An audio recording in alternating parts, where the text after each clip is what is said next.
J'aimerais que nous puissions recommander ce temps de la parole entre les saintes mains de Dieu. La Bible dit l'homme ne vivra pas du pain seulement, mais de toute parole qui sort de la bouche de l'Éternel.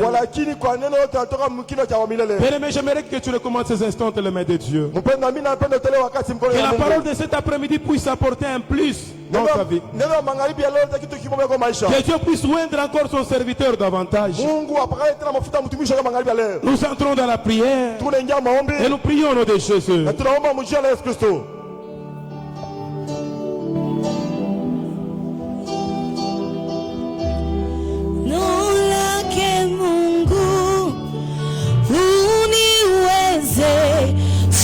Kila siku niende mbele nawe Yesu, niende mbele nawe Yesu, katika neno lake Mungu uniwezeshe kila siku niende mbele nawe Yesu, niende mbele nawe Yesu wangu, neno lake Mungu uniwezeshe kila siku Bwana, niende mbele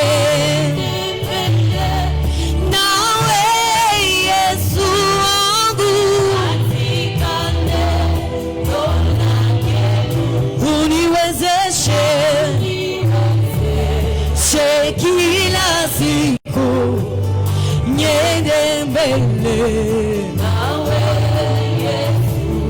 Kwa maneno ya dunia hapa siyatamani tena Bwana, unisaidie ninaomba, niende mbele nawe Yesu, niende mbele nawe Yesu, katika neno lake Mungu uniwezeshe kila siku niende mbele nawe Yesu, niende mbele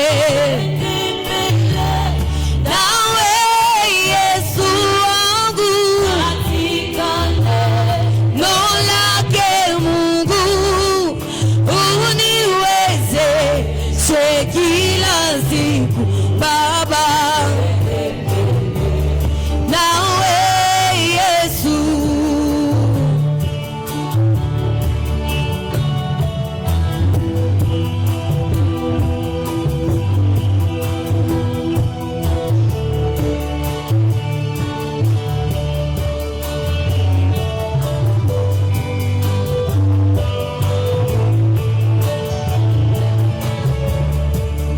Shetani ananijaribu, lakini utanipa nguvu, unisaidie ninaomba, niende mbele nawe Yesu, niende mbele nawe Yesu wangu, Mungu uniwezeshe kila siku Baba, niende mbele nawe Yesu, katika neno lake Mungu uniwezeshe kila siku niende mbele nawe Yesu.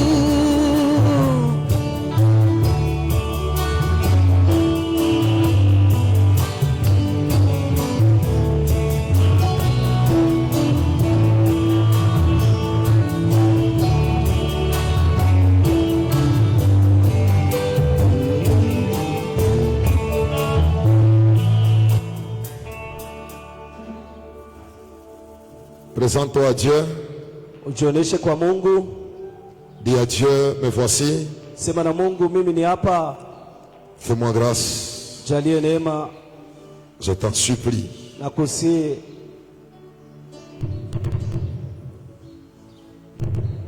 Parle à Dieu. Sema na Mungu.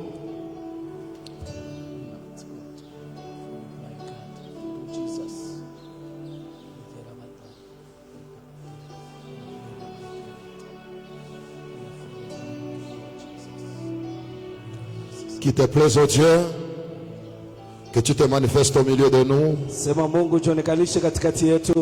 Nous nous remettons à ta grâce. Tunajiachilia kwa neema yako.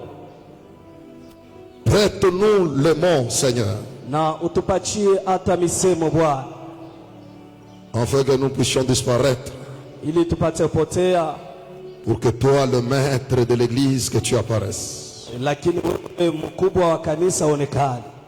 Nous t'en supplions, Dieu. Si Mungu, marche avec nous. Tembea pamoja nasi. Nous te faisons confiance. Tunakuaminia.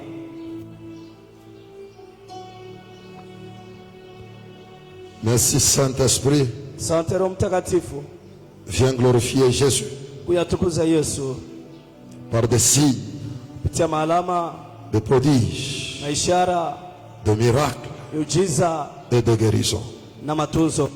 Remplis cette salle. Remplis cette salle, Seigneur. Jaza tena hii chumba Bwana.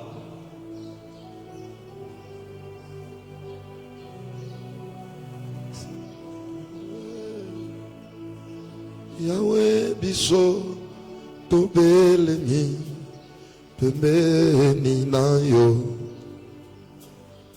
sobimite mara biso. Come on. Tolingi kolo banyoso osaleli biso. Yahweh, Yahweh Zambezua Kemo. Hallelujah. Yahweh bolingo nayo etondi mokili. Opesa biso mwana nayo pona kokufela biso, pona kokufela biso kunana ekulusu. Yahweh Zambezua Kembo. Totomboli maboko, totomboli maboko pona lokumu nayo. Tosopi mitema na biso. Mosusu lokola yo azate, mosusu lokola yo ajalite. Yahweh Zambezua Kembo. Zua Kembo, Zua Kembo, Zua Kembo, Zua Kembo, Zua Kembo, Zua Kembo, Zambezua. Oh Yahweh, Yahweh, Yahweh, Yahweh, Zambe. Zua Kembo, Zua Kembo, Zua Kembo, Zua Kembo, Zua Kembo, Zua Kembo, Zua Kembo, Zua Kembo, Zua Kembo, Zua Kembo, Zua Kembo, Zua Kembo, Zua Kembo, Zua Kembo, Zua Kembo, Zua Kembo. Romains chapitre 8.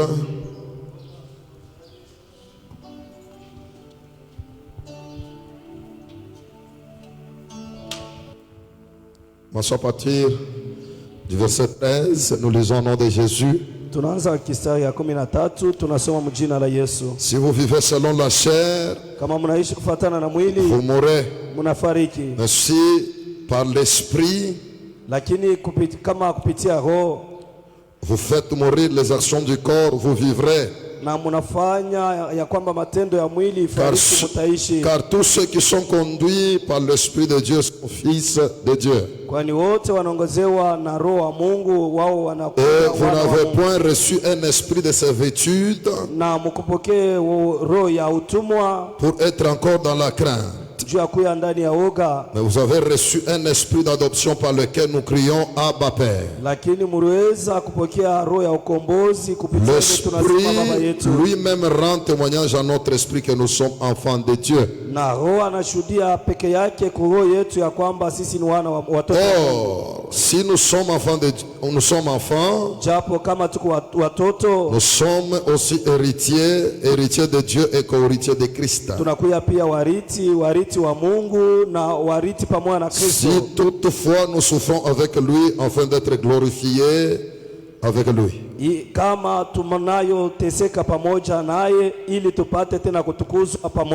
Parole du Seigneur, que Dieu bénisse. Je disais que Dieu vous bénisse. J'aime tellement le Saint-Esprit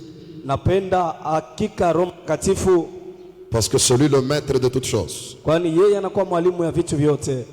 C'est lui le patron des esprits. Il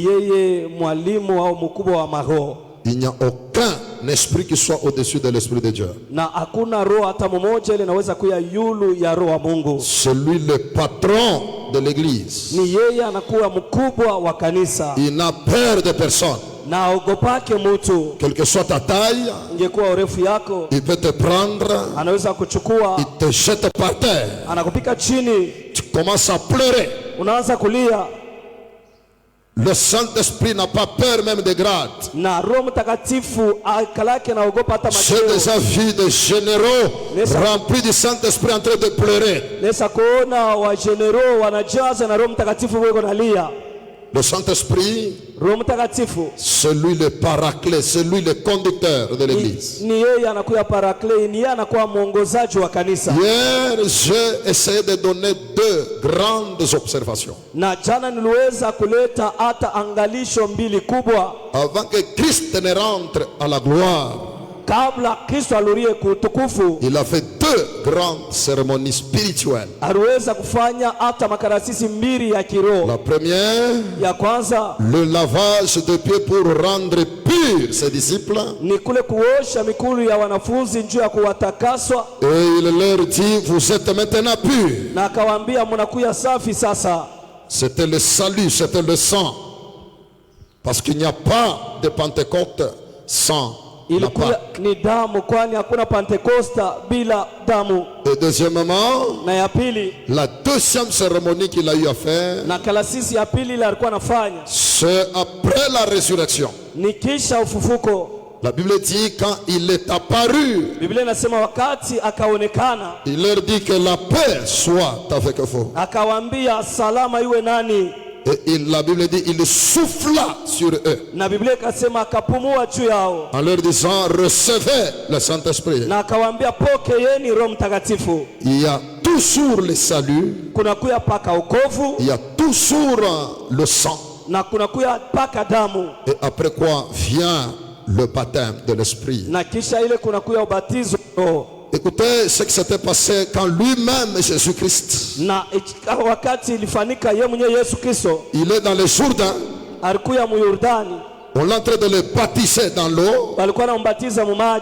Le ciel s'ouvrit. La Bible dit une voix se fit entendre. Celui-ci est mon fils bien-aimé. C'est-à-dire il était sur la terre avant que le Saint-Esprit ne descende sur son épaule en forme de colombe. C'est comme qui dirait la terre ne le connaissait pas encore. C'est juste après les autres baptêmes,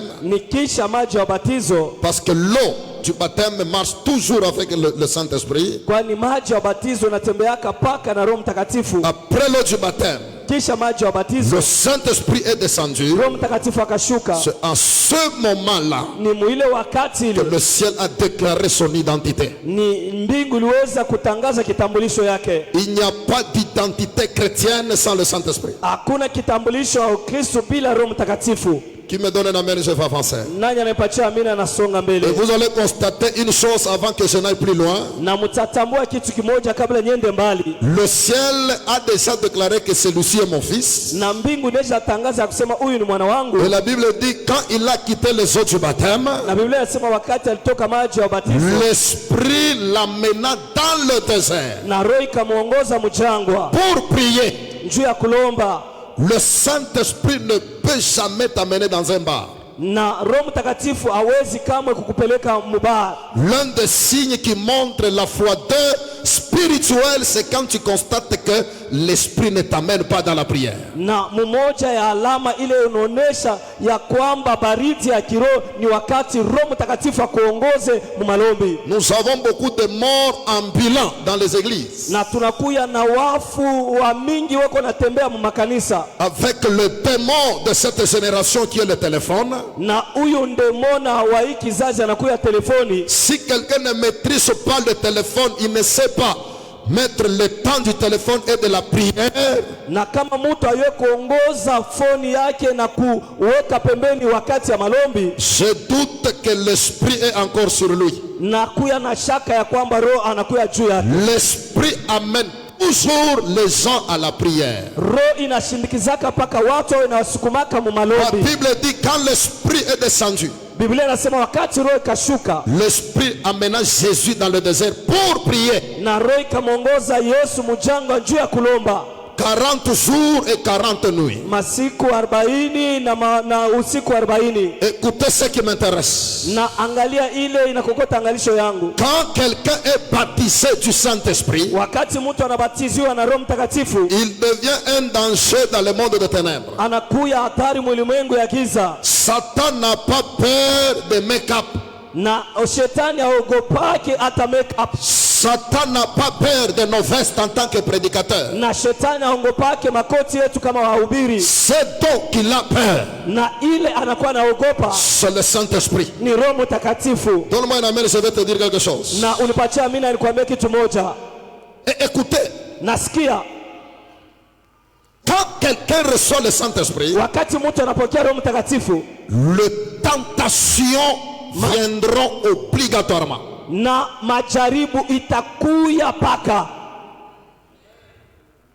L'Esprit l'amène dans la prière. Roho inamsukuma malombi. Satan commence la tentation. Na shetani anaanza majaribu. Après l'eau du baptême kisha maji ya batizo que tu as reçu, ile ulipokea, après être baptisé par le Saint-Esprit, kisha kubatiziwa Roho Mtakatifu, attends-toi à Kadiam Pemba pour la tentation. Na ujichunge kukutana na huyu Kajampemba. Voilà pourquoi beaucoup de gens échouent cet exercice et ils n'entrent pas dans la puissance avec Dieu. Njoo kwa maana watu wa mingi wanakuwa wanashinda hii karasisi na awaingie muwezo pamoja na Mungu. Combien de gens ont parlé en langue? Watu ngapi walisema muruga? La tentation est venue devant eux. Majaribu ikakuya mbele yao. Ils ont enlevé la robe chrétienne. Na wakatosha kanjo wa Kristo. Ils ont échoué le premier exercice. Na wakashindwa hata karasisi ya kwanza.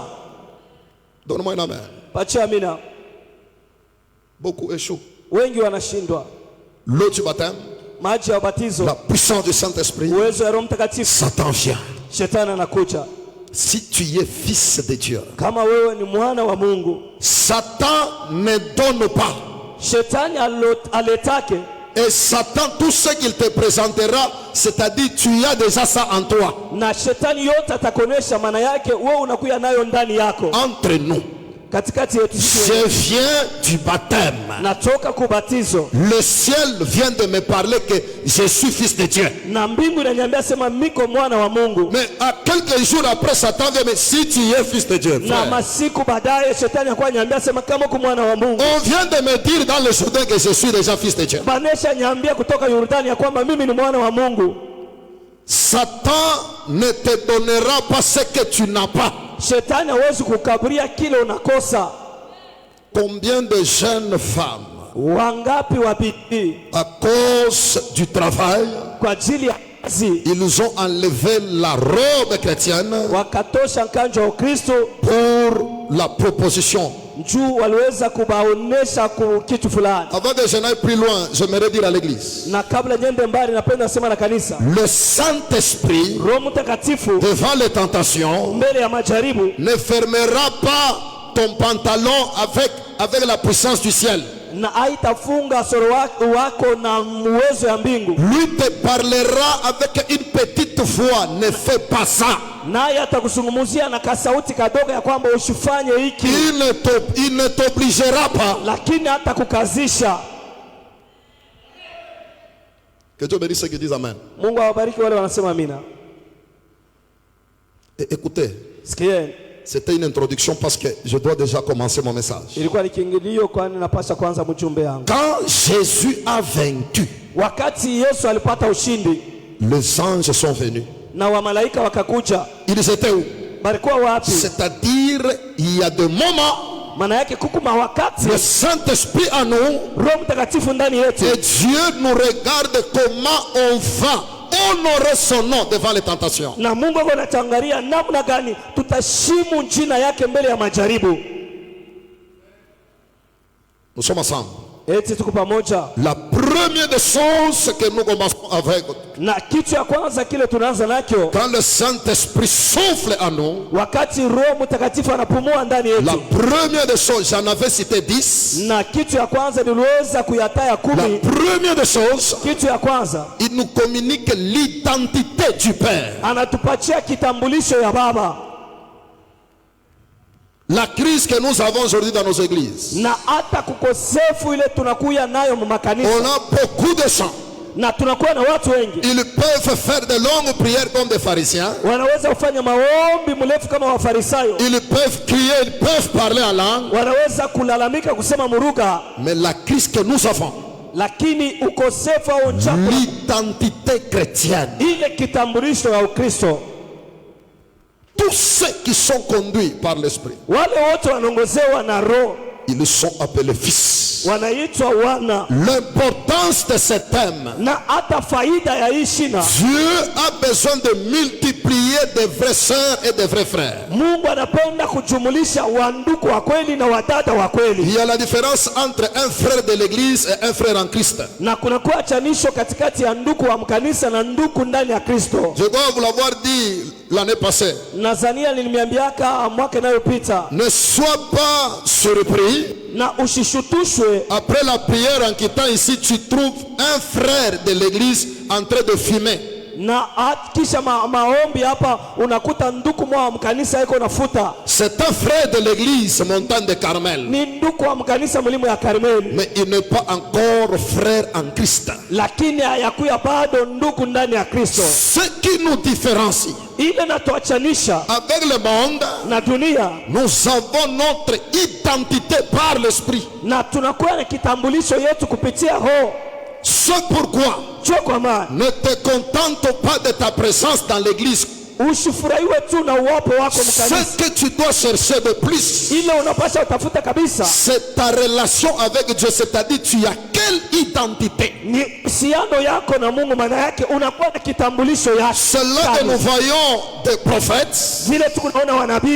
prophètes, des pasteurs, mais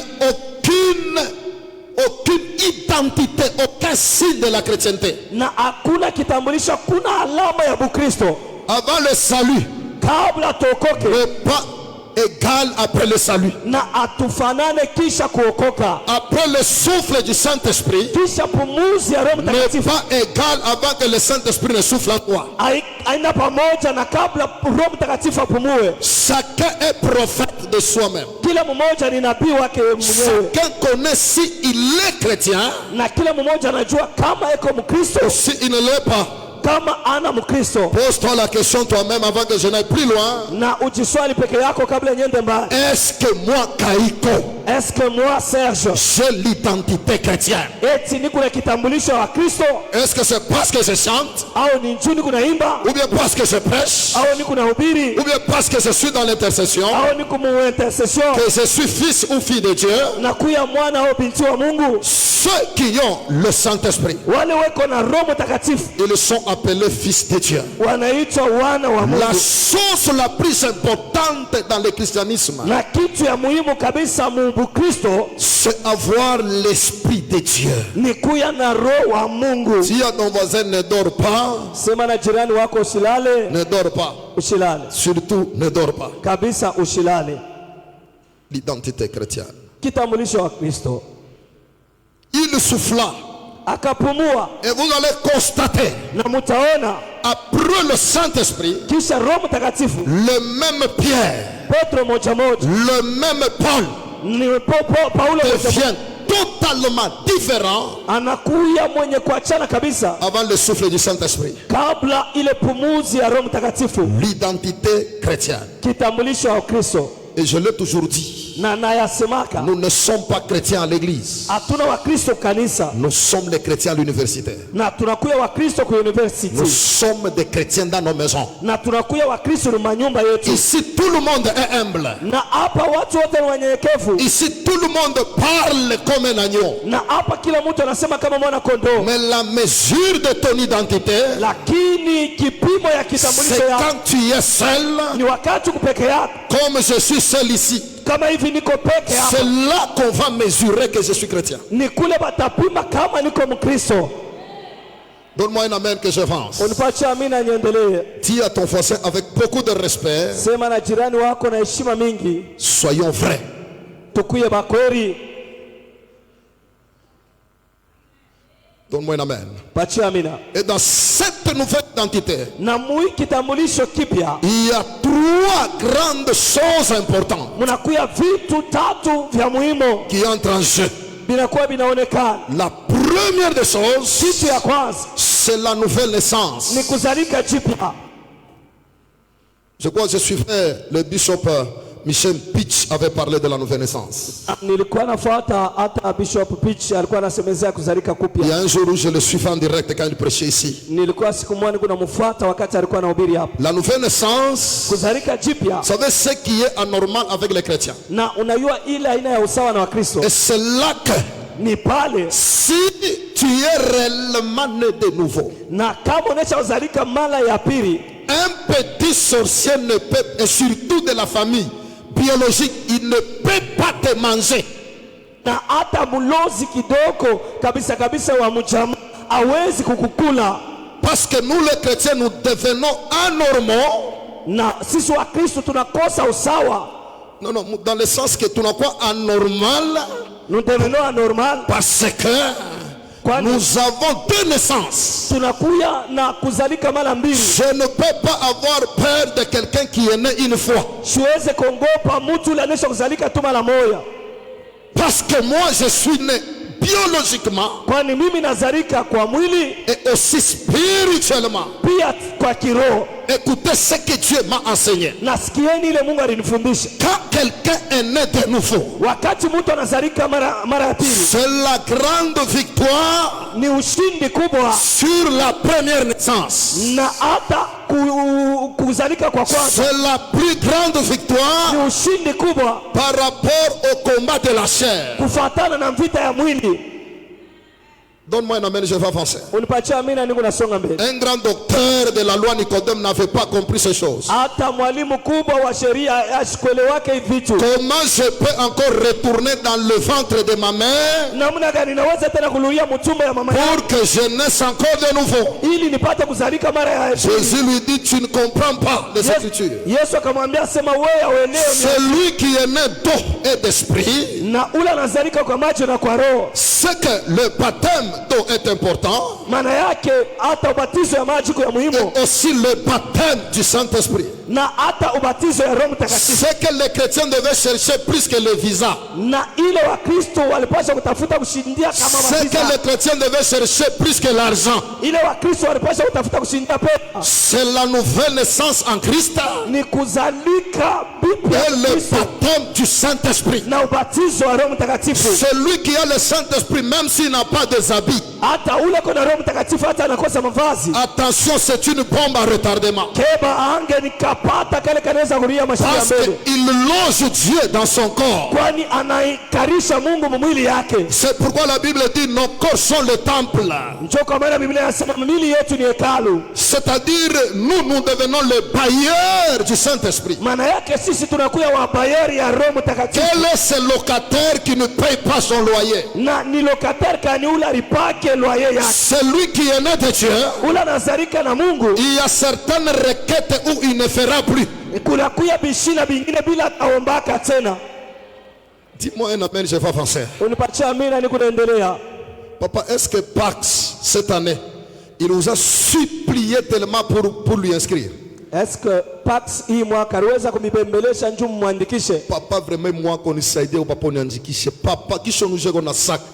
Souvent manakuwa kutona sabo njoo bali tukabula makuta. Hey papa, aide-moi, inscris-moi et achète-moi le sac. Souvent ils viennent comme si c'est eux qui nous avaient donné l'argent. Papa moi Mr Funda na hii sac hiki sac mishikipende tena unyoshe sac, il faut unyoshe sac ingine. Et papa, cette année je ne veux plus étudier avec ce sac, il faut que vous m'achetez un autre sac. Vous savez pourquoi? Unajua nini? Il est fils. Anakuya mwana. Il connaît que c'est son droit. Anajua ya kwamba ni haki yake. C'est ce qui arrive dès que nos noms sont enregistrés dans le registre céleste. Ni ile inafika wakati manjina yetu inanjikiwa mkitabu ya mbingu. C'est-à-dire il y a certaines choses maana yake kuku vitu vingine on ne demandera plus à Dieu. Hatutalombaka tena kwa Mungu. Notre identité, kitambulisho yetu, il y a des droits, Dieu lui-même sait. Na kuna kuya mahaki Mungu mwenyewe anayua. Vous savez, à un moment quand les choses me compliquent, je lui dis, na mnayua wakati ngine kama vitu vinanivuruga na mwambia, je ne t'avais pas dit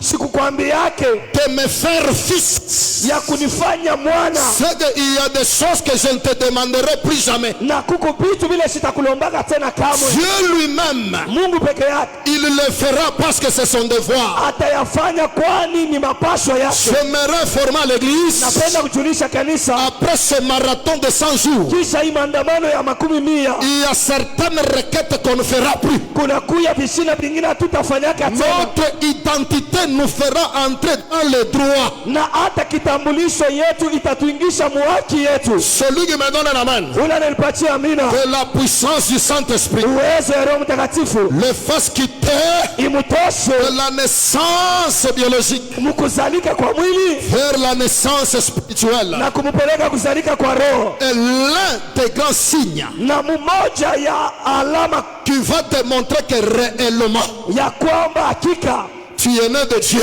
unazalika na Mungu et tu as le Saint-Esprit. na huku na Roho Mtakatifu. L'un des grands signes, Na mmoja ya maalama c'est l'abandon sans effort du péché chéri. ni ile kuachilia bila kukazisha ile zambi unapendaka. La séparation avec un copain, pas pour le mariage, mais qui te donne tout. Mais quand le Saint-Esprit vient, il te dit abandonne. Na kuachana hata na ule bwana yako washiko kujulikana, hapana juu ya ndoa juu iko na kupatia vitu vyote. Roho Mtakatifu anasema achilia. Si tu es ici, Kama uko hapa tu fumais ulikuwa nafuta et que tu parles la langue mais tu fumes, na uko nasema muruga mais uko naendelea kufuta, nous doutons de ta nouvelle naissance. tunakuya na shaka kuzalika kwako kupya. Ndio Avant toute naissance, na kabla kuzalika kote il y a des douleurs. kunakuya maumivu. On ne naît pas en Dieu sans douleur. Tuzalikake ndani ya Mungu bila maumivu. Moi qui vous parle, Mimi niko na misemeze. il y a des choses que j'aimais tellement. Kuko vitu vile nilikuwa napenda kabisa. Je me rappelle le jour où j'ai senti une autre puissance descendre sur moi. Nakumbuka ile siku nilisikiaka uwezo ingine kushuka ndani yangu. Je pleurais comme un petit enfant. Nilikuwa nalia kama mtoto mdogo. Les choses que j'aimais beaucoup. Vitu nilikuwa napenda kabisa. Moi j'ai grandi à Kamina. Mimi nakomea Kamina. Nous 53. au niveau de 53. Alléluia. Amen. Dianza kunywa 500. Je buvais ici l'alcool 500. Muna 500. Vous connaissez le 500? L'alcool qu'on a préparé pour la deuxième fois. Mon quartier c'était la brasserie. Même jusqu'aujourd'hui, la brasserie de 500. Na ata mkoba yangu ni mule njo murkuya beko nepika ile 500 ile. Quand il est venu, wakati alikuya, la puissance du Saint-Esprit, uwezo wa Roho Mtakatifu, il m'a séparé. Aliweza kunyachanisha. À un moment, il y avait une tendance ni kunye kwa taka faire.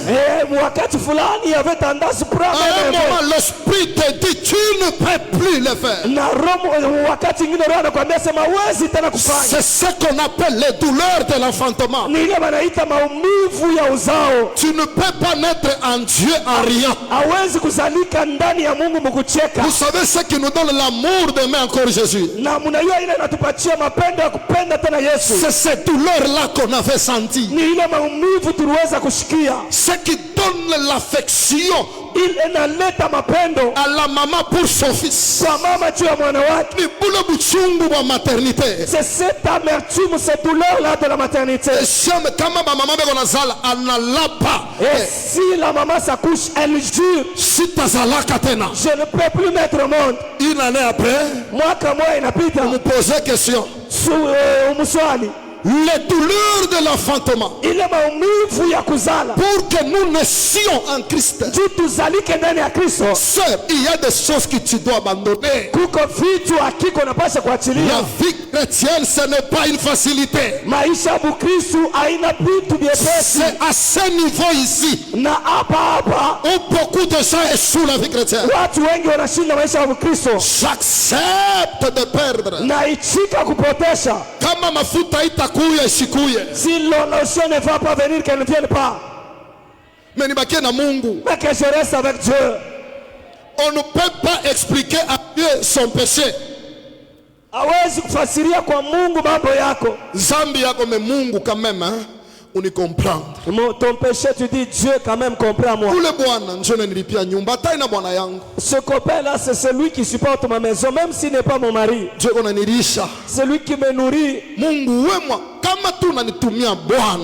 Dieu, si tu m'envoyais seulement un mari, j'abandonne celui-ci. Dieu n'a pas besoin de nos explications. Mungu hahitaji mafasirio yetu. Même si mon salaire c'est 80 000 francs. Hata kama mshahara yetu ni 80 000 francs. Mais j'ai des avantages frauduleux. Nakuya na ile mafaida. Où je peux toucher $800 mais d'une manière frauduleuse. Le Saint-Esprit n'a pas besoin d'explication. Tu dois te séparer. C'est ça qu'on appelle les douleurs. Si jusque là tu n'as jamais abandonné un péché chéri, tu n'es pas encore né de nouveau. Ce que je dis c'est dur mais c'est la vérité. Paul a dit ce qui était comme gain pour moi, je considérais cela comme de la boue pour gagner Christ. J'avais des avantages, mais pour gagner Christ, je considérais cela comme de la boue. Est-ce qu'il y a un chrétien né de nouveau ici? Est-ce qu'il y a quelqu'un qu'il est sûr que si Jésus revient aujourd'hui, mon nom est inscrit là-bas? Parce que c'est le jour de la nouvelle naissance où nos noms sont inscrits dans le grand livre de l'agneau.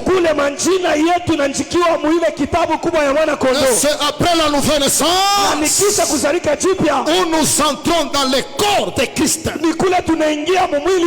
On peut être à 200 ici, peut-être 5 personnes seulement sont dans le corps de Christ, qu'on appelle église invisible de Jésus.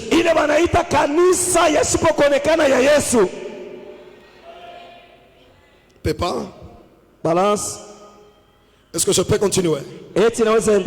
Je t'en supplie, fais un effort. de pleurer devant Dieu afin qu'il te donne le Saint-Esprit. Donne-moi une main, je vais français. La nouvelle naissance, naître en Dieu, recevoir la semence chrétienne.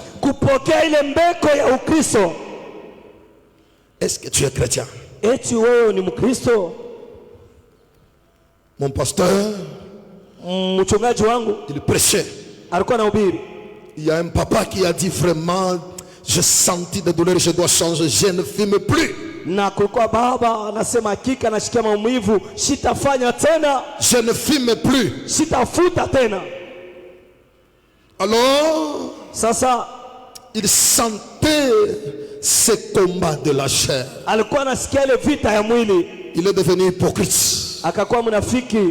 Fumait maintenant cachette. Un jour, mon pasteur l'a vu de loin avec la cigarette. Lui aussi l'a vu. Il a mis la main dans la poche avec la cigarette. Alors le pasteur devant lui, le frère était pressé, pasteur n'a pressé. Non, et le pasteur voulait lui parler. Lui aussi il était pressé, mais le pasteur le retenait. À un moment donné, la fumée a commencé à sortir de la poche. Et il dit, papa, pardonne-moi, ça c'est la dernière fois. Mon pasteur lui dit, ne t'inquiète pas. Laisse-toi sous la puissance du Saint-Esprit. Lui-même te changera. C'est pourquoi au début de mon message j'ai dit sois vrai. Le Saint-Esprit te donnera une vraie vie. Na Roho Mtakatifu atakupatia uzima wa kweli. Sikunyage mpombe sikunyage. Je ne prends pas la bière. Sifutake sifutake. Je ne fume pas, je ne fume pas. Sendake kubar mi sendake kubar. Je ne parle pas au bar, je ne parle pas. Je prie et je confesse. Na omba na kiri. Pendant mon passage cette année dans cette église. Na kupita kwangu muhimu mwaka mwi kanisa. Qui est même une seule maman. Kukuya hata mama moja. Un seul frère. Ndugu moja. Qui peut naître en Dieu. Ula tazalika ndani ya Mungu. Lui aura la fête au ciel. Kutakuya karamu mbinguni. Écoutez église du Seigneur. Sikia kanisa ya Bwana. Si tu te laisses sous la main de Dieu. Kama unajiachilia chini ya mkono ya Mungu. Le Saint-Esprit est réel. Roho Mtakatifu ni wa kweli. Il change des gens. Anabadilishaka watu. Donne-moi une main. Patia amina. Qui a besoin de la nouvelle naissance? Nani anahitajia kuzalika jipya? Qui a besoin du baptême du Saint-Esprit? Nani anahitajia ubatizo wa Roho Mtakatifu? Roho Mtakatifu anakutetemeka. Le Saint-Esprit, ce ne sont pas le tremblement. C'est une vie. Ni maisha. Pendant que je parle, wakati ningu nasema, unaenda kumshikeko na kupika kuro. Tu peux le sentir en train de frapper. Laisse. Anakuambia acha.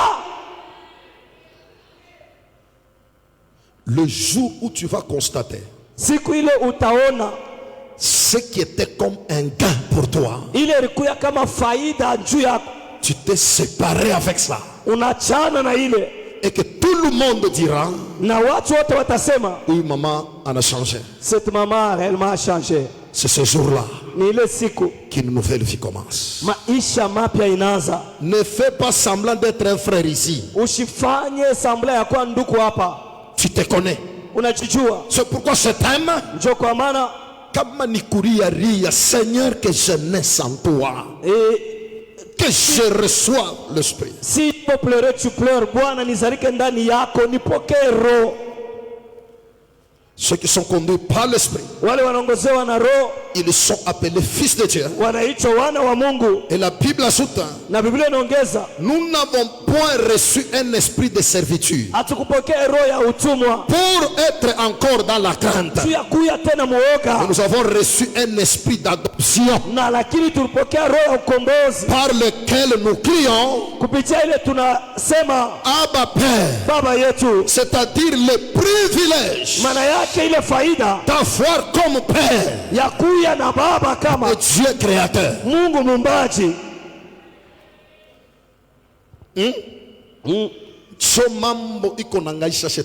C'est ce qui tourmente ou qui inquiète le diable. Que nous soyons fils de Dieu.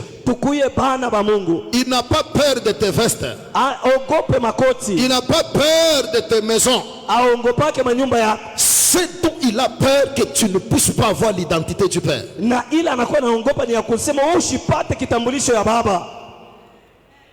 Qui me donne un amen? Qui me donne un amen. Est-ce que je parle aux fils et aux filles de Dieu ici?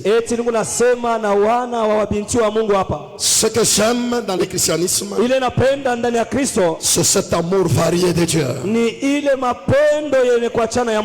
il veut te récupérer, même si tu viens d'avorter aujourd'hui, il te récupère, il te lave dans son sang. Et demain, on vérifie sur la liste de ta famille, on ne te trouve pas. C'est pourquoi j'ai toujours conseillé aux chrétiens de ne pas juger.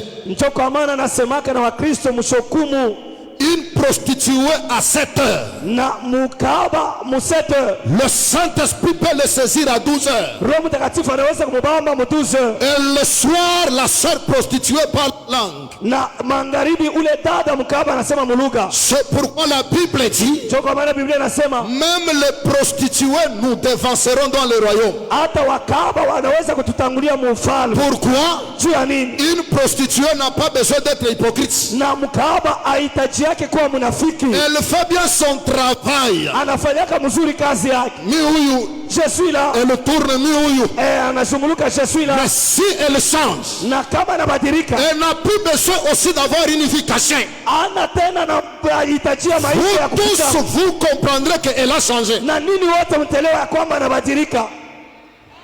Je prie dans l'église de mon pays que le Saint-Esprit multiplie les fils et les filles. Est-ce que Satan n'a pas peur de la prière des hommes et des femmes qui ne sont pas nés de nouveau? C'est pourquoi même une sœur qui est née en Christ, dans le monde de ténèbres, on a peur d'elle. Dis à Dieu, change-moi, que je naisse en toi, que je sois réellement une nouvelle créature. C'est ce qui fait. Je peux aller aux États-Unis. Si je me retrouve au milieu des chrétiens américains ou noirs,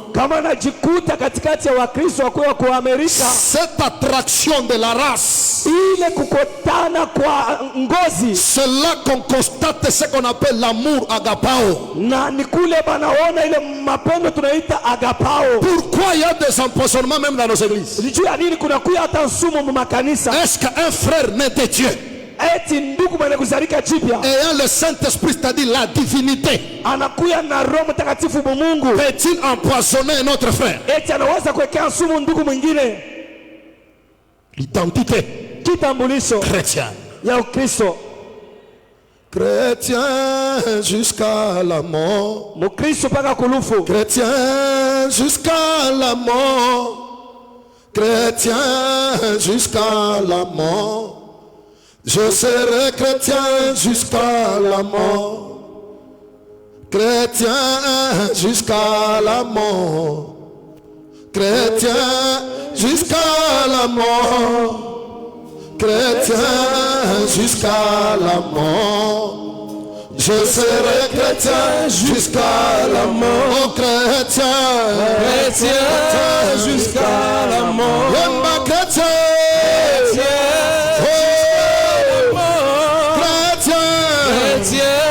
jusqu'à la mort. Je serai chrétien jusqu'à la mort. Oh, chrétien, chrétien jusqu'à la mort. Chrétien, jusqu'à la mort. Chrétien jusqu'à la mort. Je serai chrétien jusqu'à la mort.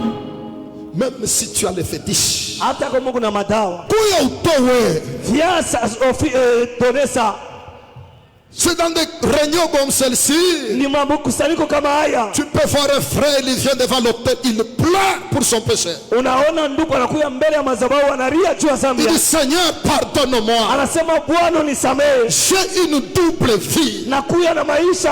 Quelle formule que tu avais fait sur la vie de Paul. Il tuait des gens, mais tu l'as changé. Il a refusé même de se marier, mais sans coucher avec des femmes. Est-ce que tu ne peux pas faire la même formule sur moi, Seigneur? Que je naisse en toi, que je puisse avoir l'identité chrétienne, que n'y a que double vie, que j'abandonne cette hypocrisie là. On me connaît vierge à la maison, mais je sais que je ne le suis pas. Le Saint-Esprit peut te changer. Il peut te changer, maman. La sorcellerie là va t'amener dans l'enfer. Tu peux prendre la décision après ce marathon. Même aujourd'hui, il est dans cette fétiche que tu as touché pour l'amour, ça s'est transformé, ça commence à réclamer les enfants. Tu peux dire, pasteur, tel que vous me voyez, je suis sorcier. À cause de l'avantage du Saint-Esprit, je laisse me masturber. Un frère donnait la raison que mais il se masturbe. Quand on se masturbe, on couche avec une femme invisible. Tu peux même avoir des enfants dans le monde des ténèbres. Le Saint-Esprit peut te donner la force d'abandonner ça. On a quoi, frère? Tu deviens frère. Et à la maison on dit réellement, Akika, cette maman, le Saint-Esprit a soufflé. J'aime quand les amens sont froids comme ça. Le Saint-Esprit peut te changer. Le Saint-Esprit peut te donner l'identité de Christ.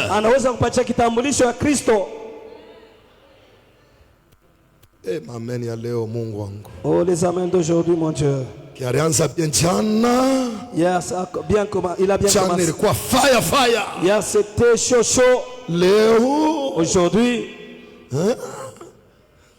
ndio mambo ya Mungu. C'est ça l'œuvre de Dieu. Tu peux facilement laisser la drogue. Unaweza kuacha ile bange ile. Unasema midi ya matin nitafuta. Tu te dis, moi la drogue je ne veux pas prendre. Ce n'est pas facile, hein? Parce que c'est un combat entre le ténèbre et la lumière. Mais unasikia tu roho anakusaidia sitafuta tena mimi sitafuta. Et tu sens que je ne veux plus fumer, je ne veux plus fumer. Une semaine. Wiki moja. Tendevu unakutana na barafiki yako unafuta yaya we unasikia pique kwa taku moya unasikia roho nakatala cha. Tu rencontres tes amis qui sont en train de fumer, te dit bwana, c'est ça le douleur. Tu sens que je puisse prendre, mais l'esprit te dit abandonne. Dieu m'a oublié ile.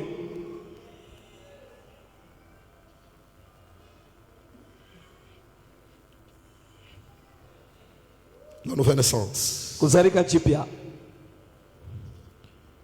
Deuxième des choses par rapport à l'identité. Kitu ya pili kufuatana na kitambulisho. Nous devenons héritiers. Tunakuwa warithi. On nous donne l'héritage. Banatupatia urithi.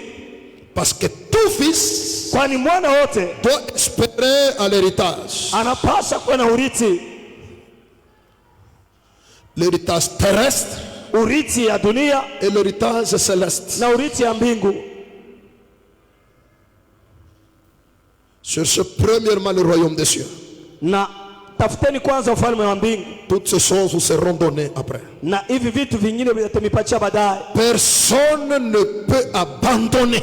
Hakuna mtu anaweza kuacha le monde, dunia, et suivre Christ, na anamfuata Kristo, et qu'il soit perdant. Na apoteshe. dans ce siècle présent, tu auras au centime plein. C'est là que beaucoup de gens ne comprennent pas. Ce qu'on peut perdre aujourd'hui, il y a même certaines relations qu'on peut perdre qui n'étaient pas importantes pour ma vie chrétienne, mais je n'ai pas perdu. À la récupération, Dieu me prouvera toujours sur cette terre que tu n'avais pas abandonné en vain. Moi, votre frère, j'ai déjà prêché à Mapacho. J'ai déjà prêché avec un long soulier comme ça, avec Kamori Papa. Ma maison c'était la montagne de Kampumpi à Likasi. Même la beauté était perdue parce que même mafuta hauna na 100 francs kuza mafuta. Hata urembo ilipotea parce que tu manquais même 100 francs pour payer la lotion. On nous a insulté avant que nous puissions nous marier. Na baliweza kututukana kabla tuoane. Sule naribika mu mambo ya Mungu. Et le visage était défiguré à cause de la beauté. Il n'y avait pas d'habit. Certaines relations coupées. Na hata mahusiano mengine yanakatika. Mais il me disait toujours, na alikuwa ananiambia, je suis avec toi. Niko pamoja nawe. Le jour où j'ai commencé à sentir l'odeur de la récupération, siku ile nilianza kusikia harufu ya ukombozi. Je suis venu ici, je n'ai pas acheté le billet d'avion. Na nilikuja hapa sikuuze hata billet d'avion. L'évangile. Aujourd'hui, je ne peux pas prêcher à Mapacho. C'est que Dieu, on ne le comprend pas. Si nous acceptons de perdre, Dieu nous fera entrer dans l'héritage. Je prophétise à tous ceux-là qui ont accepté de tout laisser. Moi j'ai vu des gens, on les a chassés de la maison parce qu'il a refusé de suivre la religion de son père. Et il devient intercesseur, il commence à passer nuit à l'église. Dieu le ramasse toujours à l'église. Il l'élève. Et lui-même il va prier pour son père qui allait mourir. Et son père et sa mère et ses frères commencent à suivre son Dieu. J'accepte de perdre les choses afin que je naisse en Dieu et le Dieu de l'héritage. Celui qui me donne un amen. L'héritage que Dieu te donne, c'est au-delà des maisons que ton père peut te laisser. J'ai toujours béni ma mère, qu'elle soit bénie là où elle est. La prophétesse Médisa Orat, qu'elle soit bénie. Cette femme-là a accepté qu'on l'injurie, mais qu'elle amène ses enfants à Dieu. Aujourd'hui nous sommes 4 prophètes dans une même famille, dans la famille de 11 personnes. Quand je lui ai dit tu viens chez moi Kinshasa, je lui ai dit maman, le fruit de ton travail, le fruit de tes prières, mes frères et sœurs, priez pour vos frères, priez pour vos enfants, prière à Yozake. Un jour tu toucheras tes enfants. Il n'y a pas une grande bénédiction comme une famille chrétienne. Notre père était mourant l'année passée. On s'est appelé tous 11 chrétiens intercesseurs. Tu sais, pour ma famille, il y a des familles. Avant où il attaquait mon bouloche. Avant de l'attaquer dans la sorcellerie. Il faut te préparer na bouloche va bien. Il faut se préparer avec une bonne sorcellerie. Sinon tu ne sauras pas. Nous avons l'héritage de Dieu. Je ne souffrirai pas avec le Saint-Esprit. Cette souffrance présente elle ne sera pas comparable à la gloire qui vient. Quand le Saint-Esprit vient, il nous donne l'identité. Il nous communique aussi l'héritage. Nous sommes héritiers de Dieu et co-héritiers avec Christ. Il faut y enze à part. Si tu as le Saint-Esprit, lève tes mains et que je prophétise que tu es un héritier. Le Saint-Esprit nous donne l'identité du Père. Je suis héritier. Et surtout que les testateurs. Et la Bible dit, le testament est important. Quand le testateur est mort. Mais ce qui est différent avec mon testateur, il est mort. C'est comme il dirait le démon et Satan. Il voulait nous ravir ce qui est en nous. 3 jours après, le testateur est ressuscité. Il est monté au ciel.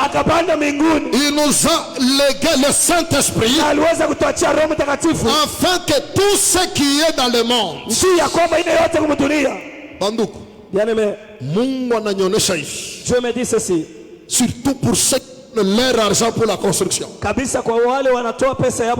Dieu vous bénira en désordre. Yoga amen na bango, yoga amen. Yoga amen. Bozana jeune te. Est-ce que un héritier peut me donner amen? Est-ce qu'il y a un héritier dans cette salle qui peut me donner amen?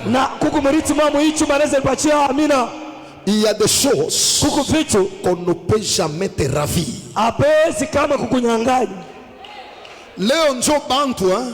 Aujourd'hui, c'est là où les gens ils sont en train de déchirer le testament. De Jésus, tu ne vas pas déchirer. Parce que ce n'est plus le papier. C'est dans mon cœur. Tu peux tout prendre, mais le Saint-Esprit, tu ne le prendras pas. Et je prophétise aux héritiers.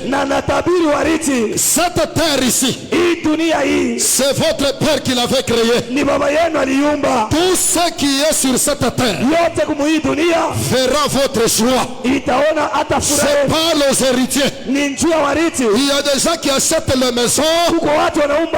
C'est pour les héritiers. Et d'ailleurs, pendant que je parle, j'entends comme un SMS qui me vient du ciel. Je prophétise aux fils et aux filles du Bishop Élisée Nzinga que la souffrance fuira d'elle-même devant vos portes. Oh,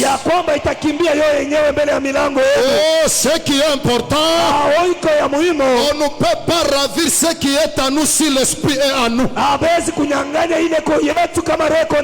Dieu est tellement sage. Et c'est un investisseur prudent. Il ne donne pas comme les politiciens. Un politicien peut venir dans la foule, il vient te donner 50 000. Il ne te laisse pas même un policier. La nuit on peut te ravir ça. Mais nous sommes les héritiers. En nous il y a l'esprit du Créateur. Tu ne peux pas venir facilement et ravir ce que Dieu m'a donné. Celui qui me donne amen. Ayant l'esprit de Dieu, il est héritier. Voilà pourquoi Dieu est tellement sage pour ses fils et ses filles. Il ne les leur donne pas comme ça. Dieu ne brûle pas les étapes.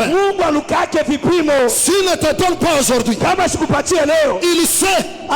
J'ai déjà vu des gens, on leur donne aujourd'hui aujourd'hui. La loi de la famille les tue demain. Ça ne sera pas ton cas. Tu es un héritier. Aucune main ne te poussera. Celui qui me donne l'amen. Pendant que je parle, que la flamme de l'esprit l'environne. Celui qui me donne l'amen. Je l'amène à l'Apocalypse 12. La Bible dit il y avait une femme enveloppée du soleil. La couronne de 12 étoiles sur sa tête. Sous ses pieds il y avait la lune. Elle était enceinte. Satan n'était pas venu pendant que la grossesse était à 7 mois. Non. Satan est venu pendant que la femme avait des douleurs pour accoucher. Et il avait besoin de manger l'enfant. Mais Satan, si tu veux tuer l'enfant, saute sur la femme. Sur la femme, même l'enfant à l'intérieur va mourir. Mais pourquoi tu ne touches pas la femme? Parce qu'elle est enveloppée du soleil. Or le soleil c'est un homme. Le soleil de la justice.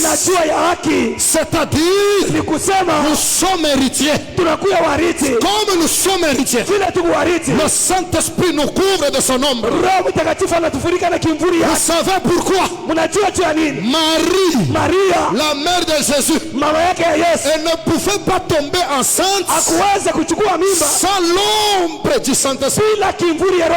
Sinon Satan pouvait venir avorter le Messie. Dieu est le message. Dieu c'est un grand investisseur. Elle est enceinte, mais sous l'ombre du Saint-Esprit. C'est que Dieu te donne comme héritage. Aucun sorcier de ta famille, aucun démon de ton village ne viendra te toucher. Pendant que je parle, l'ombre du Saint-Esprit est en train de couvrir les héritiers. J'ai dit l'ombre du Tout-Puissant est en train de couvrir les héritiers. Je ne mourrai pas moi Kaiko. Même si je suis dans un taxi, ma présence protège tous les clients. La chrétienté, ce n'est pas une blague. Nous sommes une armée. Ceux qui sont nés de Dieu, c'est toute une armée. Pas n'importe quel démon. Mtoto anapata buloji jana, akwa nifinye kesho busiku. Il vient m'étrangler demain la nuit. Kisha nurudia mukanisa raba shikaraba. Et je rentre dans l'église de Shabakota. Il ni esprit à bongo. Ça c'est un faux esprit. Nous n'avons pas reçu un esprit de servitude pour que nous restions encore dans la crainte. Nous avons reçu un esprit d'adoption et de force dans lequel nous crions Abba, Père. Or Abba veut dire Père. Pourquoi on dit Abba deux fois? Abba Père. Ce qui est scellé deux fois, personne ne peut effacer cela. Nous avons l'adoption de l'esprit. Je suis héritier de Dieu et je suis co-héritier de Christ. Quel avantage il y a quoi mon Christ d'être chrétien. Pour Christ la chrétienté sans bon. Pour Christ bien. La chrétienté succulente. Je ne regrette pas d'être chrétien. Si regrettable. Je ne regrette pas. Si touché pas le tour de ma frère. Surtout nous qui sommes les vrais. Il était trop ma frère, ma chorus. Lorsque nous étions encore des frères de chorus. Mon groupe de prière. Dans des groupes de prière. Bible qui mène. Avec une grosse Bible. Nous on n'avait pas la honte de prendre la Bible. Android. Les androïdes. C'est pourquoi je lis rarement mon téléphone. Et je lis rarement dans le téléphone, je lis les papiers. Et nous étions des frères avec des voix rouées. Frère Joseph. Nduku Yusufu. Donc Une fois enroué, tu sens comment la chrétienté est succulente. Nous nous rencontrons entre frères, nous disons rendons grâce à Dieu. J'ai envie de dire comme ce frère qui avait dit Yesu kamata bisou. J'ai envie de dire comme ce frère qui a dit Yesu beba bisou. Je suis chrétien jusqu'au bout. Le Saint-Esprit à moi, l'espérance de la gloire. Je n'ai ni peur ni de démons, ni de sorciers. Parce que là où je dors il y a le feu. Tu viens m'étrangler moi. Le Saint-Esprit à moi. Et tu es entré à moi pourquoi? Tu es entré pourquoi? Le sorcier quitte Kafankumba. Et les gens qui vont au boulot sans habit. Malheureusement, ce jour-là, la croix, il était 12 heures. Et il couillait 12 heures. 3 heures. Il pensait que c'était la nuit. Ils ont appelé ça de Kabinda. On appelle ça de Ijofa. Ils appellent ça de Mweka. Allons ensorceler Claude. Sans habit sur les balais. Et ils avancent, ils trouvent quelqu'un d'autre. Sans habit. Mais il est sur un grand balai. Il dit celui-ci est différent de notre chef. Il descend, il s'agenouille. À la croix, il a dépouillé l'automination, l'autorité. Il les a triomphés par la croix. Je ne te parle pas de mon oncle. Je ne te parle pas de Mukungubila. Je te parle de Yehoshua Hamashiach. Il est monté au ciel sans avion. Il est monté avec la robe de gloire. Les portes qui étaient fermées depuis l'éternité. La Bible dit porte éternelle. Levez vos linteaux afin que le roi de gloire fasse son entrée. Et quand il est monté, il a envoyé Mouchi spiritualiste.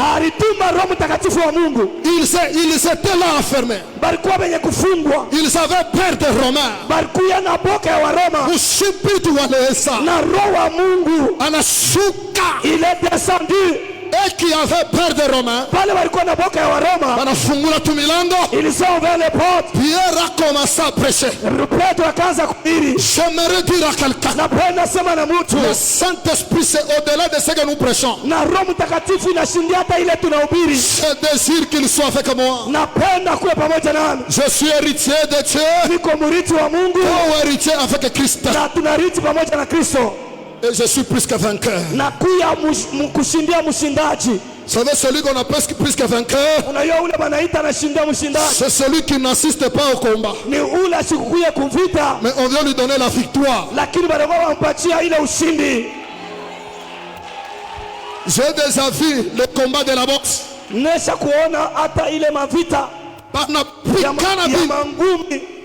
Anafimba. Il est gonflé. On a remporté victoire. Mais il prend la ceinture. Et sa femme entre, elle est déjà maquillée. Et le mari donne la ceinture. Et elle lui donne le baiser. Elle était assise là-bas. Mais on a déjà fait gonfler l'œil du mari. Oh, mon mari était à la croix seul. On l'a poignardé. On a la tête. Moi j'étais assis en attendant la couronne. Et il a dit tout est accompli. Et il a pris cette couronne sous forme du Saint-Esprit. Et il a donné à l'église. Voilà pourquoi nous sommes plus que vainqueurs. On a assisté les vainqueurs. unaweza kuya pembeni ya mshindani. Je parle à ceux qui ont le Saint-Esprit. Nasema na wale wako na Roho Mtakatifu. Aucun démon ne te touchera. Na hakuna démon hata mmoja atakugusa. Bagupige risaku likubambe. Et qu'on puisse te fusiller ça te touche. Même tes pieds sont loin. Tes mains sont loin. Pendant que je parle, tous les fouleront la pointe de ton pied. Je te le donnerai en possession. Celui qui me donne la main. Je termine avec les 3 conditions malheureuses de la terre. La terre était informe. Elle était vide. Elle était couverte de ténèbres. Mais heureusement, le Saint-Esprit s'est mouvé. Pendant que je parle, tu étais informe. Le Saint-Esprit va combler les vies. Celui qui me donne l'amen. Tu étais dans la main de ta mère. On t'a donné la forme qu'il voulait. Ce soir, je te retourne dans la main du potier. Tu auras la forme du Saint-Esprit. Si tu étais vide, c'est pendant que je parle, le Saint-Esprit commence à combler ce vide. Qui me donne un amen. Même si ta vie était couverte de ténèbres, ce qui est pour nous comme chance, le Saint-Esprit est en train de se mouvoir. Les ténèbres vont disparaître. La confusion partira. Je suis en train de faire pendant que je parle. Les frères et les sœurs qui sont habillés comme des militaires, ce marathon, le Saint-Esprit va nous habiller.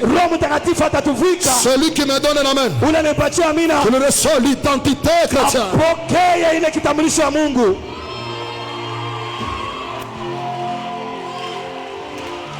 Pesanga amen ya maternité. Unipatie amina ya maternité. Pesanga mulolo ya maternité. Unipatie malalamiko ya kumaternité. Parce que nous ne sommes pas à la morgue.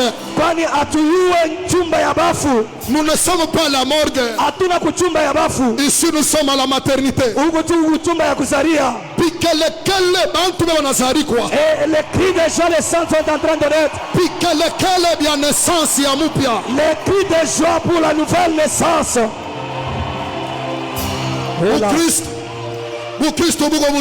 La chrétienté est tellement bonne. Saint-Esprit est de moi. Hélos. Chante en esprit. Ima mukiro. Prêche en esprit. Ubiri mukiro. J'aime cette église. Napenda hii kanisa. Je vois l'Éternel en train de marcher. Oh, les gens. Oh, Mungu.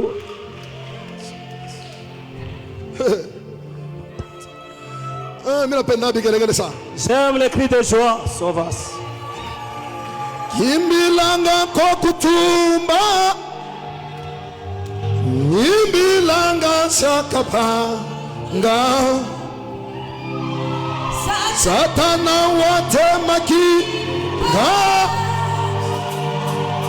Mwengalale ya mukwata. Atata yo. Atata yo. Atata yo. Bimu umbo yo yo yo. Abeleza. Abeleza. Est-ce qu'on peut chanter? Vivana bobe. Vivana bobe yo. Asaka panga yo. Vivana bobe. Vivana bobe. Vivana bobe yo. Asaka panga. Yabe. Yabe wala ye. Wanjori la kaka. Kama munanita. Tachofa pembeni yenu. Kisha mite mwichika. Tubaiya yo. Tubaiya yo. Tubaiya yo.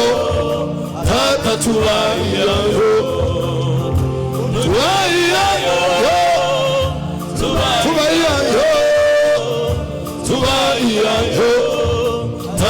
tubayayo Mujizina chobe Mujizina chobe Mujizina chobe Emotwe undila pano Yesu bilongo Yesu bilongo Yesu bilongo Amwana lezayo Inayava imu yampe Wisaka mujifugo Wisaka mujifugo Atusuwa ino uyukile Ewawa mukulu pile Ekumwakamwa Ekumuchina moyo neku Mwingichila Eyo wandanyele Homa wandanyele Nesadala kane mesake Habedene gomu Tanda Amabiloni Baji watu wakule mekalezane Witabishoyo Come on.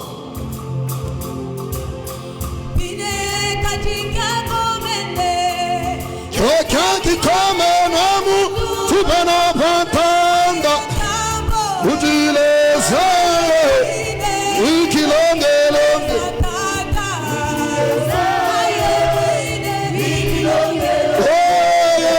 Wamushindangani Wakote fele pagalunga Kamema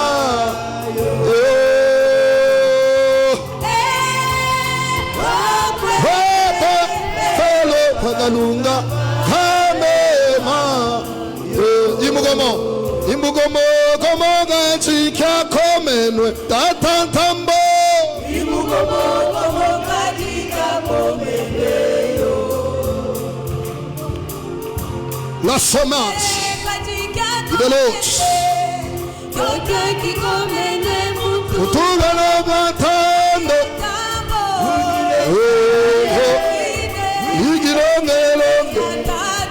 Ujilezayo Wigilongelonge Yoga mushindana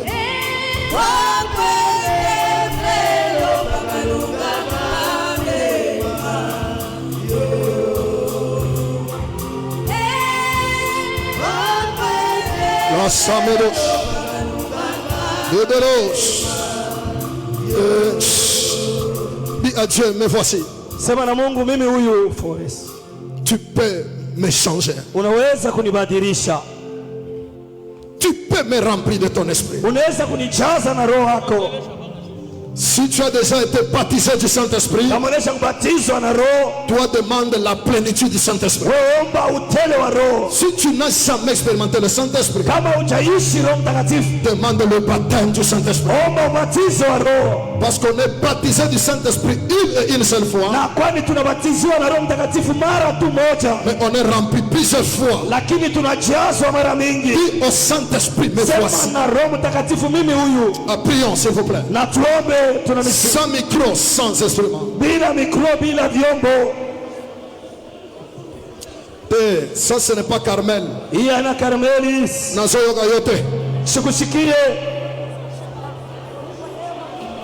Monte encore. Voilà. Monte encore.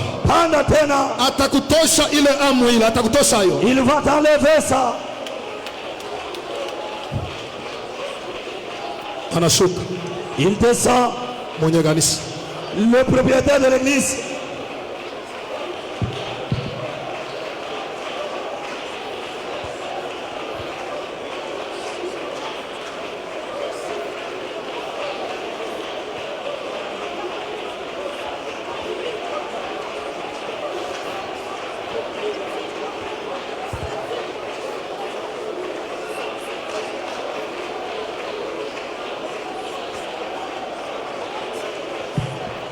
Saint-Esprit, c'est le bas. Je vois comment Dieu touche les gens. Dans la simplicité, il va toucher les gens.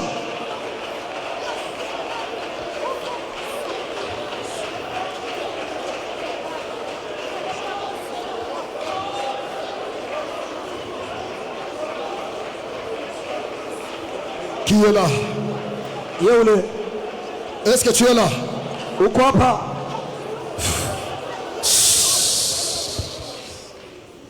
Tubambane hivi kwa mikono. Tenons-nous comme ceci. 2 à 2. Voilà. Comme ça. 2 à 2. Nous tenons les mains dans la main. Mikono tembili maman. Vous tenez les 2 mains. Celui que tu tiens, tiens-le fort.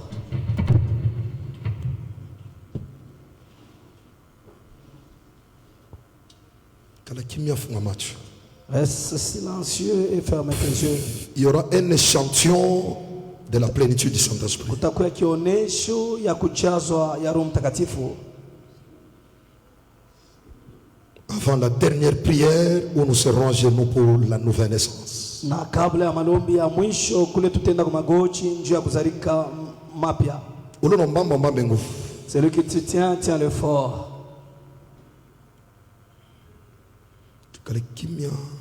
Garde le silence.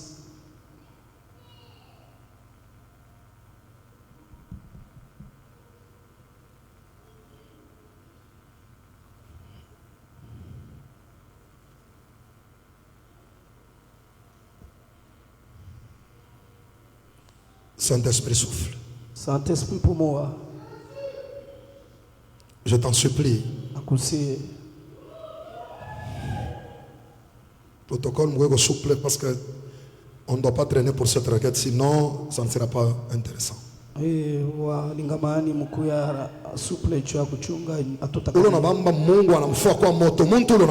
La personne que tu as tenue, Dieu fait de lui le feu. Il y a 2 frères.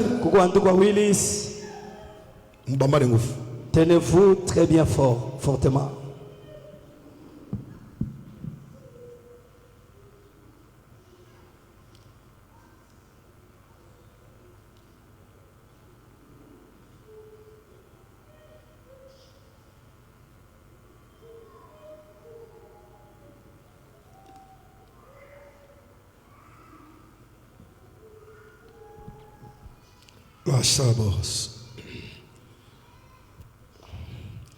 Maintenant, dis à Dieu, souffle sur la personne que je tiens. C'est une requête de 2 minutes. Prie. Quelque chose se passe. Oui, c'est ça mon temps de Carmel. J'aime quand tu vibres.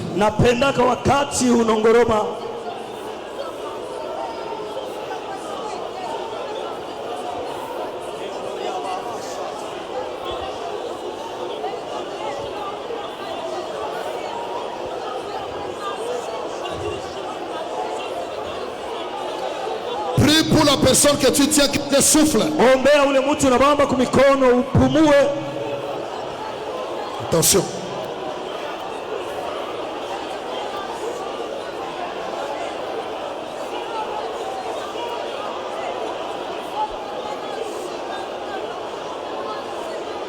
Attention, monte na waka. Le feu s'allume. Mikono ya voisin wako ni moto, attention. Les mains de ton voisin c'est le feu. Fais attention.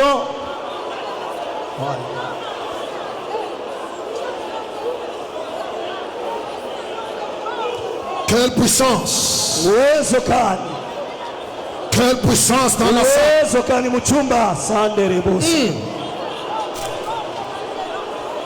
Picasso de l'eau. Quelle puissance là au fond!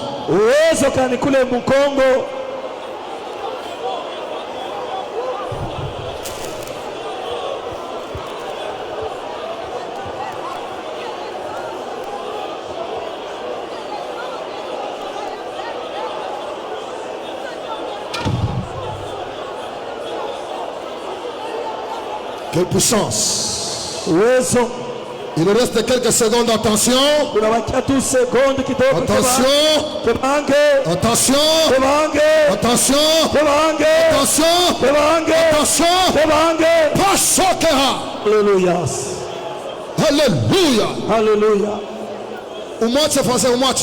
Lâche le voisin. Commence à circuler dans la salle. Appelle la puissance du Saint-Esprit. Marche dans la salle. C'est la liberté. ni huru.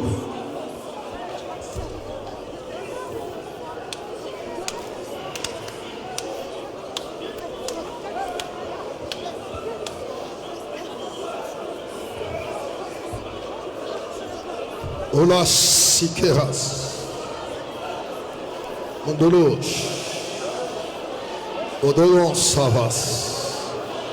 Marche, je vois une armée devant moi. Nikunaona jeshi mbele yangu.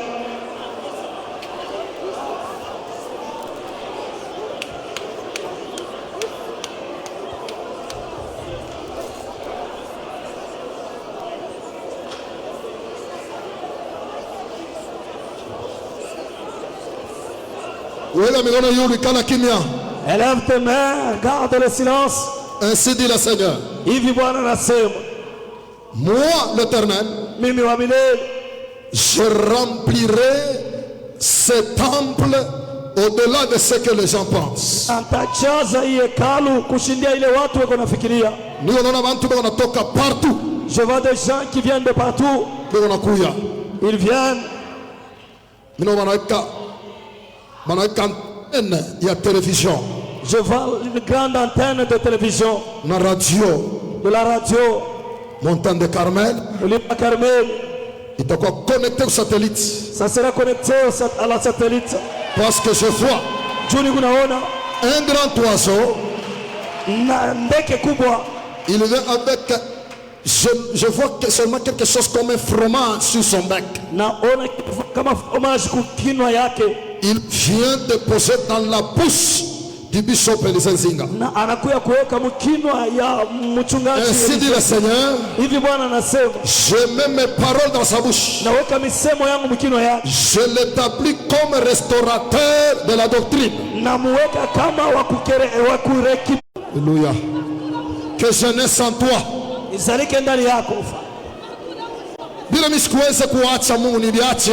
que je n'avais pas la force d'abandonner, que j'abandonne Dieu. Parce que ton esprit convainc du péché.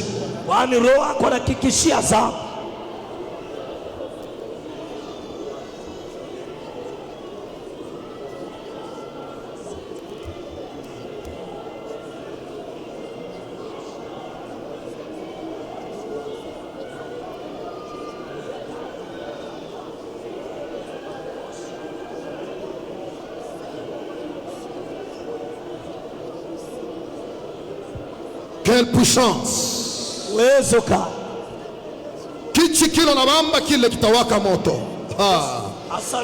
nous reste 1 minute. 1 minute de puissance. Ok.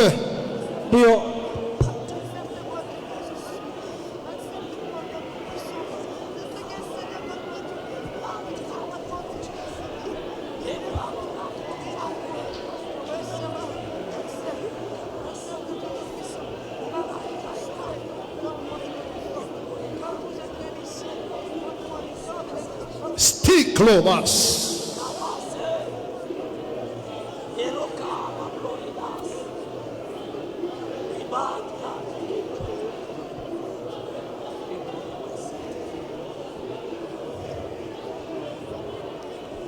Le déranger du milieu. Je vois des anges avec de coupes d'huile en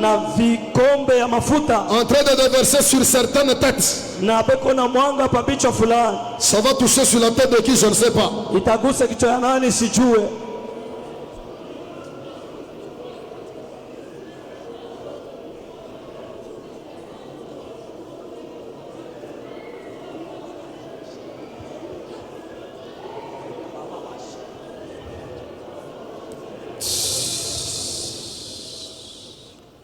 Quand nous allons nous lever, c'est avec des cris de la nouvelle naissance, des acclamations, parce que quelque chose vient de se passer au milieu de nous. Je suis devant une armée. Je suis devant des héritiers. Je vais compter par 3. Quand tu t'élèves, ta faiblesse reste. Tu te lèves avec une autre puissance. La pauvreté reste. Tu te lèves avec une dimension. 1, 2, 3.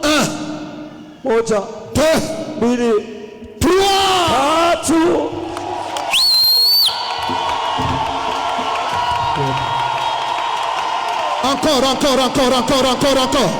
Tena, zidisha. Non, on monte. Panda, tena. C'est la nouvelle naissance. Encore. Kuzalika kupya, panda tena. Encore. Panda. Encore. Panda. Monte encore, acclame. Jésus.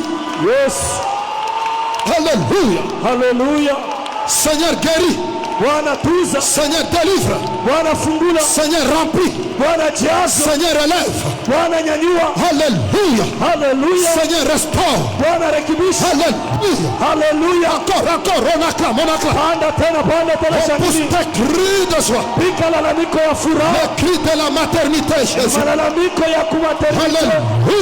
Alléluia.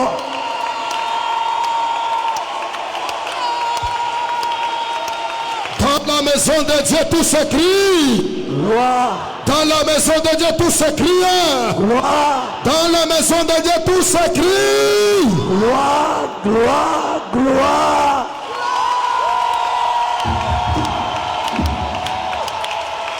Zamena Kembo. Tu viens avec ton offrande. 10 000, 20 000, 50 000, 5 000. Viens donner à Dieu.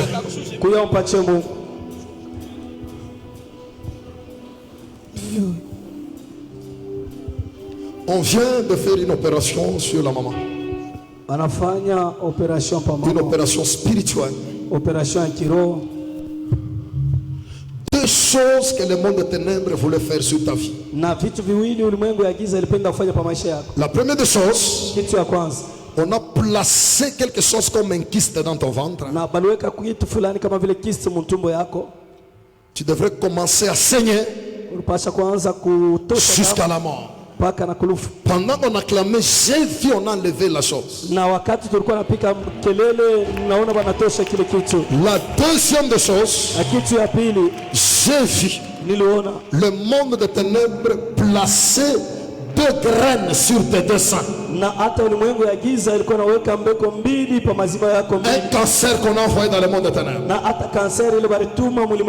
Le Dieu de ton père vient annuler cela. Dis un amen. Viens avec ton offrande. Tu donnes à Dieu.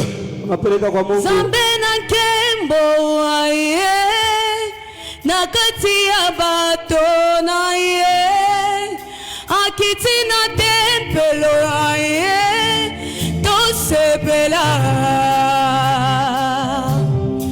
Zambe na nkembo ye nakati ya bato na ye akiti na tempelo na ye tosepela Zambe na nkembo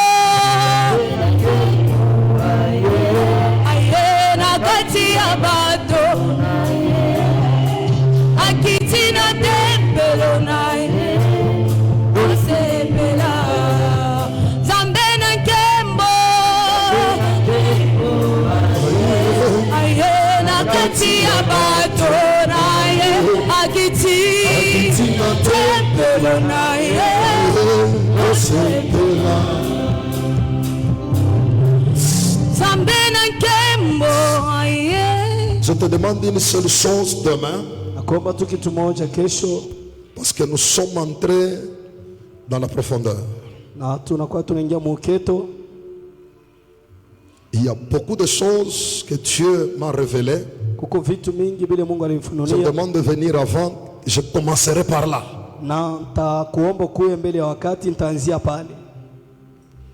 Amène une seule personne demain.